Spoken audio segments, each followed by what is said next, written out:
L'assegno unico universale per tutti i bambini vuol dire per tutte le famiglie, per tutte le categorie di lavoratori, per i tanti lavoratori, gli imprenditori, le partite IVA, i liberi professionisti che oggi sono escluse da queste misure di sostegno alla genitorialità. Investimento in educazione, la rete educativa della Regione Veneto è una rete ricca anche di esperienze nel mondo del terzo settore, dell'associazionismo, le scuole paritarie che rappresentano davvero una ricchezza virtuosa in questa regione. Sostenere l'educazione significa sostenere una comunità educante fatta anche del protagonismo di questi soggetti. Il protagonismo dei giovani, formazione, innovazione, tecnologia.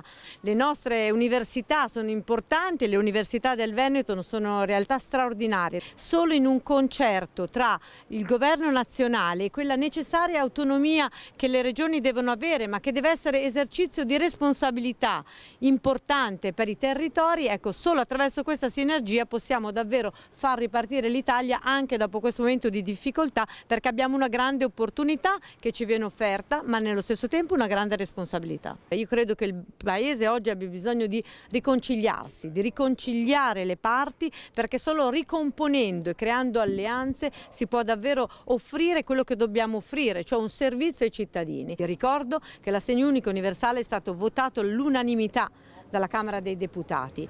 Penso che sul tema delle scuole non dobbiamo fare uno scontro ideologico, siamo in campagna elettorale, è vero, ma impegniamoci tutti a non fare di questo percorso di riapertura delle scuole un terreno di scontro o una battaglia ideologica. Nel caso di una quarantena di una classe dovuta ad un caso positivo, i genitori non sarebbero in quarantena, ma devono avere il diritto di poter rimanere a casa a custodire i loro figli, e su questo mi sono impegnata, il governo è impegnato a dare le risposte. Per questa parte stiamo lavorando per scrivere le norme che riattivino i congedi parentali che già in tempo Covid avevamo attivato e il diritto allo smart working in modo straordinario per rispondere a questa esigenza puntuale.